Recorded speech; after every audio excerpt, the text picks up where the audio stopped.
پہلی بات تو یہ ہے کہ نی جرک ریاکشن نہیں تھا. لوگ چاہتے تھے بعض کہ نی جرک ریاکشن لیا جائے, اور نی جرک ریاکشن یہ ہوتا کہ جب اس سے اگلے دن وزیر اعلیٰ مری گئے تو وہاں کھڑے کھڑے جو موقع کے افسران تھے ان کے خلاف کارروائی ہوتی.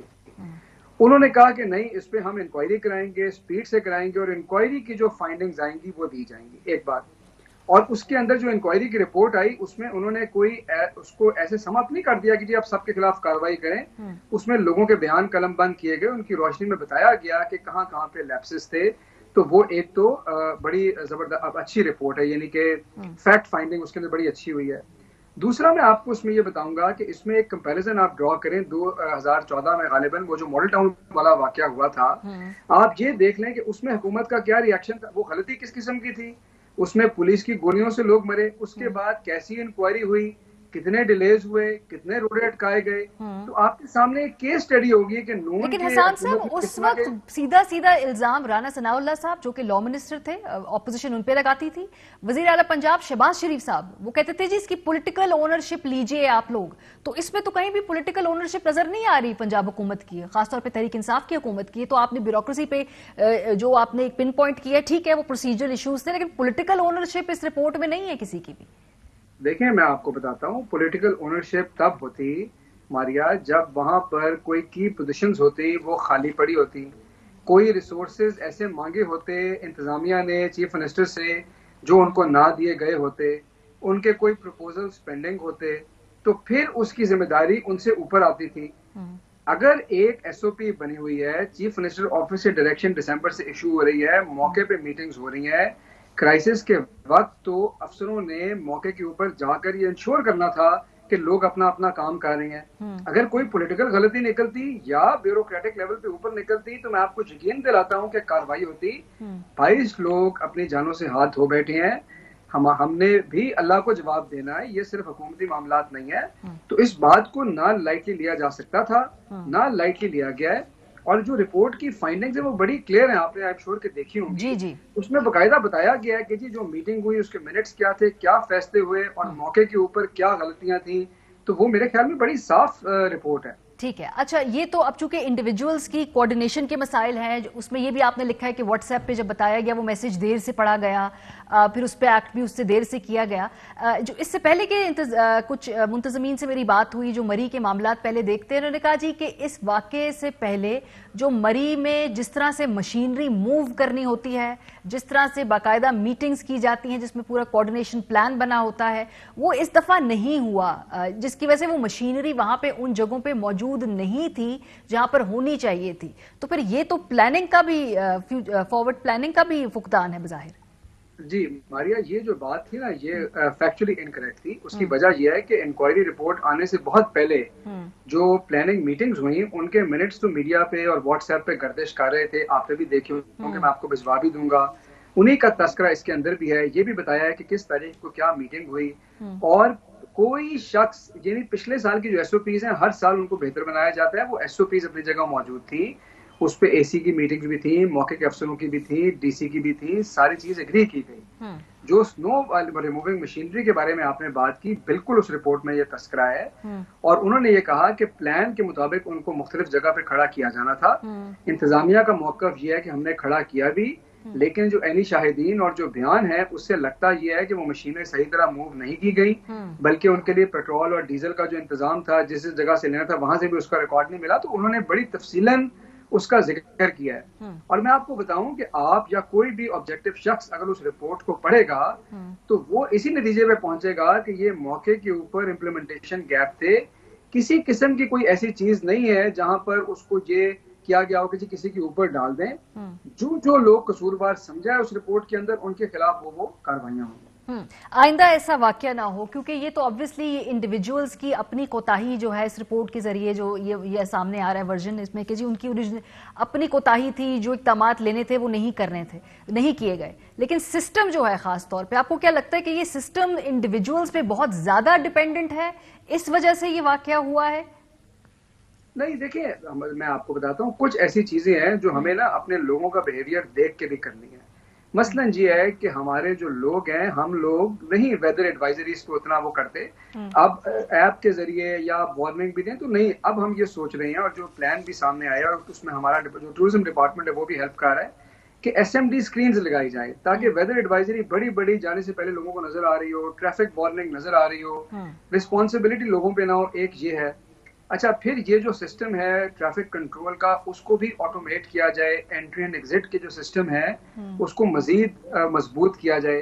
ایک چیز اور سامنے آئی اور وہ بات یہ ہے کہ جو ڈیسیژن میکنگ ہے وہ تحصیل لیول پہ تھوڑی سی سلو ہے، کیونکہ ظاہر ہے کہ اگر مری جیسی جگہ پہ آپ نے آمد و رفت روکنی ہے ٹریفک کی تو ایک 17 گریڈ کا جو افسر ہے شاید وہ اپنے آپ کو اس کیپیبل نہیں سمجھتا، وہ جونیئر ہوتا ہے تو وہ پھر یہ فیصلے پنڈی سے جا کے لیتا تھا۔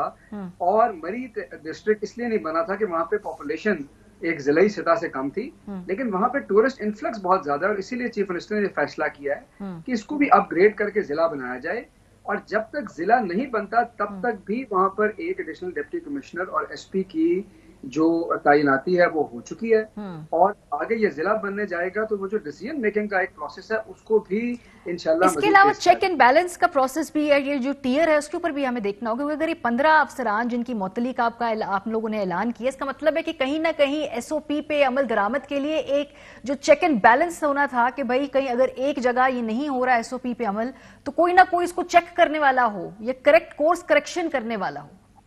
اچھا دیکھیں میں آپ کو نا ایک ماریا بات کو کھل کے بتاؤں، اور یہ نہ صرف پنجاب میں بلکہ دنیا کے جو بڑے ممالک ہیں وہاں پہ ایسے ہوتا ہے۔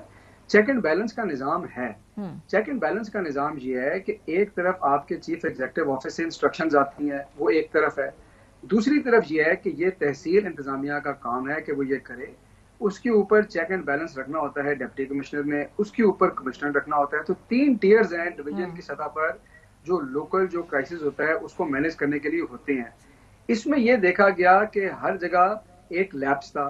میں آپ کو بتاؤں کہ اگر آپ کو لیپس نظر آئے اور 3-4 اکاؤنٹیبلٹی کے ٹیئر ہوں تو اس کا حل یہ نہیں ہے کہ آپ ایک کمشنر کے اوپر بھی ایک سینئر کمشنر لگا دیں، میں نہیں سمجھتا یہ حل ہے۔ اس کا حل یہ ہے کہ ایک تو آپ کے یہ دیکھیں کہ سسٹم مضبوط ہے، جہاں پہ ٹیکنالوجی استعمال ہو سکتی ہے ٹیکنالوجی کریں، اور جزا اور سزا کے سسٹم کو بڑا کلیئر رکھیں تاکہ جو ایگزسٹنگ اکاؤنٹیبلٹی کے ٹیئرز ہیں وہ اپنا کام زیادہ مناسب طریقے سے انجام دیں، اور ان کو پتا ہو کہ اگر انہوں نے غلطی کی تو ان کو اسپیئر نہیں کیا جائے گا۔ ہمیں جو ایگزسٹنگ ٹیئرز ہیں ان کو مضبوط بنانا ہے، اگر مزید ٹیئر بنائیں گے تو میں سمجھتا ہوں میری ذاتی رائے میں ریڈ ٹیپ میں اضافہ ہوگا اور افیکٹونیس میں کمی آئے گی۔ بہت شکریہ حسان خاور صاحب ہمارے ساتھ موجود۔ مری کے جو ثانیہ مری کی رپورٹ ہے اس کے اوپر پنجاب حکومت کا اس پہ موقف دے رہے تھے، بریک پہ جائیں گے واپس آئیں گے۔ تو بہت زیادہ پاکستانی کرکٹ کو ہر طرح سے نقصان پہنچانے کی کوشش کی جاتی ہے، اس کو آئسولیٹ کرنے کی کوشش کی جاتی ہے، لیکن جو ٹیلنٹ ہے وہ ابھر کے آخر سامنے آ ہی جاتا ہے۔ بات کریں گے آئی سی سی کے اندر جو پاکستانی پلیئرز کی بریلینٹ پرفارمنس ہے اور جو ان کو نئے طریقے سے رینکنگ کے اندر ان کو جگہ مل رہی ہے۔ بریک کے بعد پہ بات ہوگی، ہمارے ساتھ رہیے۔ Welcome back. آخر میں ہم ذکر کریں گے پاکستانی کرکٹ کی، جس کے لیے 2021 کا سال بڑا ہی انکریجنگ اور پرومسنگ گزر رہا ہے، کیونکہ ہمارے بہت سارے جو پلیئرز ہیں بڑی پرومیننس ان کو ملی ہے اس سال آئی سی سی کی رینکنگ کے اندر۔ اگر ہم بات کریں تو رضوان سے شروع کرتے ہیں۔ I C C T20 cricketer of the year انہیں قرار دیا گیا ہے، اور پاکستان کے wicket keeper batter Mohammad Rizwan I C C T20 میں جو ہیں گزشتہ سال انہوں نے 1326 T20 انٹرنیشنل رنز بنائے تھے، جس پر انہیں سال کا بہترین کھلاڑی جو ہے وہ قرار دیا گیا ہے۔ آگے بڑھتے ہیں، فاطمہ ثنا، انہیں I C C emerging women cricketer of the year قرار دیا ہے۔ فاطمہ ثنا نے emerging women cricketer of the year کا جو ایوارڈ جیتا ہے، اور یہ پہلی خاتون کرکٹر بن گئی ہیں جنہیں یہ ایوارڈ ملا ہے، یہ ریکگنیشن ملی ہے۔ آگے بڑھیں تو انٹرنیشنل کرکٹ کاؤنسل نے men's one day team of the year کا جب اعلان کیا تو اس میں جو کپتان تھا وہ پاکستان کے بابر اعظم کو مقرر کیا۔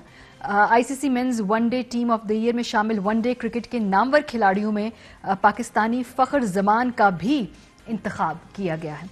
آگے بڑھتے ہیں، انٹرنیشنل کرکٹ کاؤنسل نے men's T20 team of the year کا جب اعلان کیا تو اس میں بھی پاکستان کرکٹ ٹیم کے کپتان بابر اعظم کو I C C men's T20 team of the year کا کپتان مقرر کیا، جبکہ محمد رضوان ٹیم میں وکٹ کیپر کی حیثیت سے بھی شامل ہیں۔ یہی نہیں بلکہ پاکستان کے شاہین شاہ افریدی بھی I C C T20 team of the year میں شامل ہیں۔